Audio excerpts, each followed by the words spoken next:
We've all been here. You've got some object, it's sitting on a background, but you want to paint some patterning on top of the object. The problem is you don't want it also going over the background. So how do you do that? Well, if you've been watching Ctrl+Paint for long, you're probably saying, oh yeah, that's what a layer mask does, or even a group with a mask on it. Well, sure, that's true, but I'm not going to talk about that today. Today's video is going to be about two mask alternatives. And if you need more clarification about how a basic mask works, check the bottom of the post. I've linked to the older videos. I'll tell you right now, you might groan when you hear how these things work, because these features are so easy, but for whatever reason, people don't seem to use them all that much. They're sort of hidden away inside of Photoshop. So it's going to be a quick video, but I think you'll like the results. So as you remember from the previous masking videos, this traditional mask has a layer group with a mask on it, and so any layer I draw inside of that group can't go outside of the lines. Simple. If you want a quicker alternative, you can make a new layer,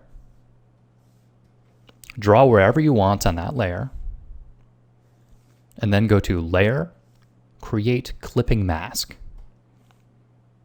And then what that does is it makes a little arrow pointing down on the layer stack. And this layer is looking to the lowest non-clipping mask layer, which in this case is my blue ball.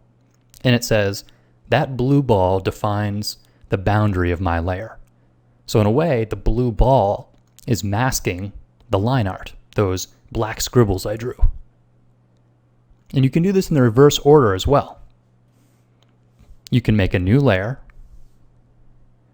set it to be a clipping mask, and then anytime you draw on this layer, you can't go outside of the lines.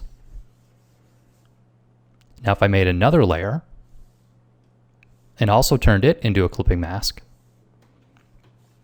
it will still use the blue as the boundaries. So if the idea of a clipping mask was a little bit abstract for you traditional artists out there, this next one is going to be even more confusing, but it's pretty powerful.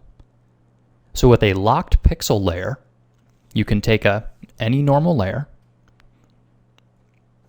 and then in the lock part of the layer palette, I can click on the checkerboard, which locks the transparent pixels. And then when I draw on that same layer, and I'll use a very contrasting color, I can't draw outside of the boundaries.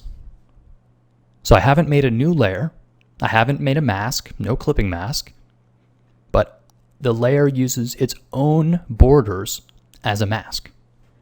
So this means that I can do any kind of painting I want, and all the while it's still going to be a circle. So this is great for direct painting, but it can be a challenge if you wanted to then separate maybe this green scribble from a red stripe. They're all in the same layer. And then if I unlocked the transparent pixels, I could paint anywhere I wanted, extending those boundaries.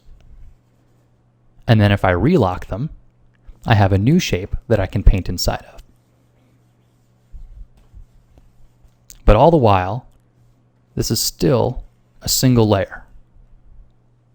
This is probably pretty abstract, and I recognize that the examples I gave are, well, ugly. They don't have much to do with real paintings. So in the next video, I'm going to show these two concepts, the clipping mask and locked pixels, in more of a real workflow. So you'll see how I'd integrate it into one of my own paintings. And if this is something you already knew about, do me a favor and link the video to someone who doesn't know about it. So thanks for watching, and stay tuned.